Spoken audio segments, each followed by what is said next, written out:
Fala pessoal, tudo bem? Vamos lá, vou explicar para vocês esse caso de R$ 155.000 que chegou aqui para gente, que o cliente vai ter direito. É uma análise muito simples, ok? Por que simples? Porque todo mundo, na minha opinião, tem que saber o que aconteceu em 13/11/2019. Como assim, Carlos? Tem que saber. Reforma da Previdência. Quem trabalha com direito previdenciário tem que ter essa data na cabeça. Não tem como deixar essa data passar em branco, principalmente quando o teu cliente, o cliente que chega para você, pediu a aposentadoria nesse dia. Olha que legal esse caso, pessoal. Que legal porque ele conseguiu revisar, vai conseguir revisar esse benefício, mas olha que legal. Olha que análise simples a gente fez no caso, que vai trazer um resultado para o cliente muito favorável, de R$ 155.000 aproximadamente. Vamos lá. Cliente com DIB em 13/11/2019, concessão em 9/4/2020.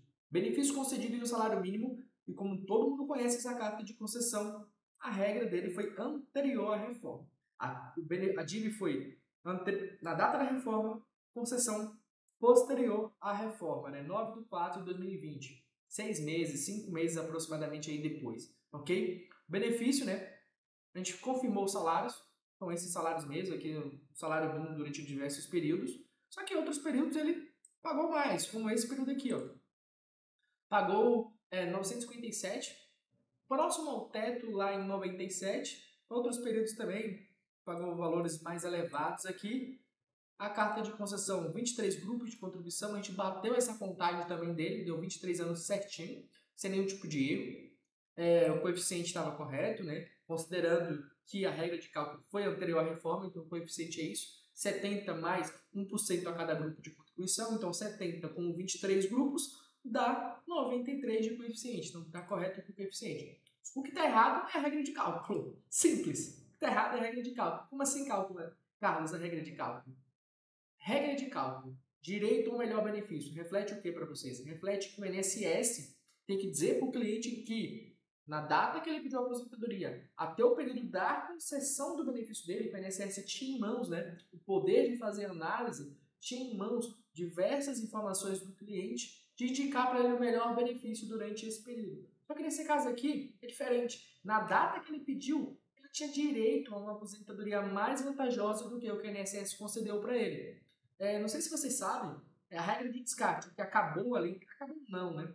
A regra da contribuição única, que acabou em 5/5/2022, que veio o mínimo divisor de 108 contribuições, ela antes desse período, né, entre a data da reforma até 5/5/22, o cliente poderia se aposentar com uma contribuição posterior a 7,94. Isso não quer dizer que ele precisaria só fazer uma contribuição, não. Tinha N fatores para contribuir com um benefício com uma contribuição após 94, aplicando ali um coeficiente de no mínimo 60%.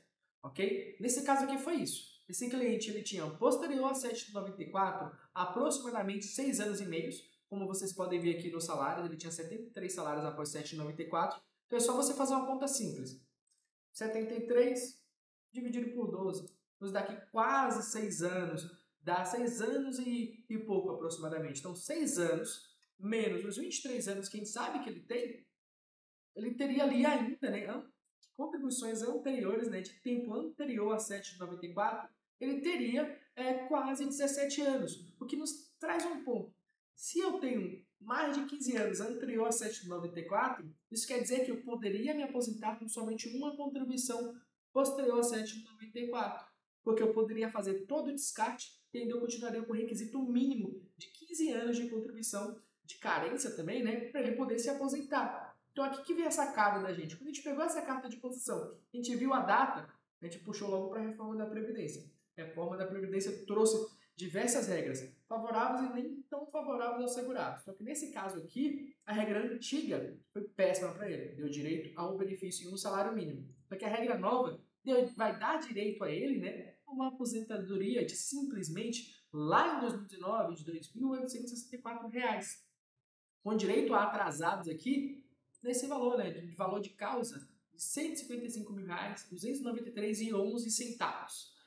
Regra de descarte para vocês verem aqui, né? 23 anos, começou o descarte, né, 63% aqui de coeficiente, porque homem, a regra é diferente em descarte. Para mulher, com 15 anos de tempo de contribuição, a partir de 15 anos, a cada um grupo, né, de contribuição, né, um ano de contribuição, ela vai ter direito a 2% de coeficiente. O homem é posterior a 20. Posterior a 20 anos de tempo de contribuição, ele vai ter 2% a cada grupo, né, que for formado ali. Então, ele tem 23, 3 vezes 2 dá 6. 60 com 6 dá 63 de coeficiente. Então, aqui vai 66, aí vai fazendo descarte. 64, porque passou por 22 anos e assim por diante.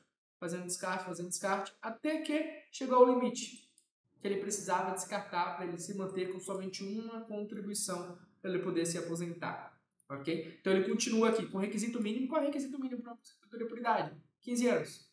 15 anos de tempo de contribuição, né? A anterior reforma era 180 meses de carência ele tinha que ter ali, anterior reforma. Então ele tinha os requisitos aqui. E posterior reforma também teria os requisitos tranquilamente preenchidos. Poderia até descartar mais. Não há necessidade, porque esse é o limite, porque também não tem mais contribuições para ele descartar. Então vamos lá. Então aqui, ó, olha que legal. Descarte. Vou usar uma contribuição, a única contribuição vezes o coeficiente, 60%.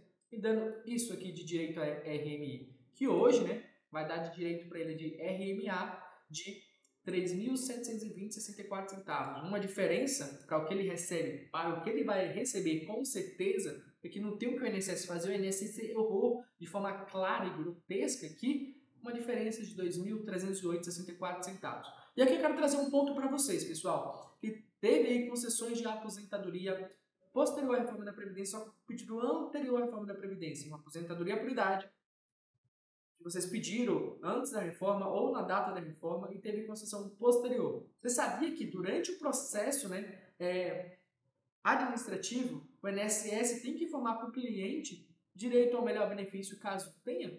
E é isso mesmo. Tu pode ter um cliente no teu escritório que se aposentou por idade, com dívida anterior à reforma, só que concessão posterior à reforma, que tenha direito o quê? A reafirmação da débito ao longo do processo administrativo.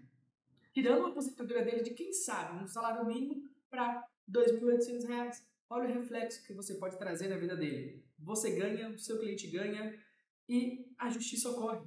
Direito ao melhor benefício ao longo do processo administrativo. É isso, pessoal. Se vocês querem saber mais, né, sobre casos que chegam aqui pra gente, acompanhe a gente nas nossas redes sociais. Primeiramente, segue a gente aqui no nosso canal do YouTube e acompanhe a gente no Instagram da ABLCalc, né? É @ABLCalc. E qualquer coisa, saibam que pode contar sempre conosco. Até mais!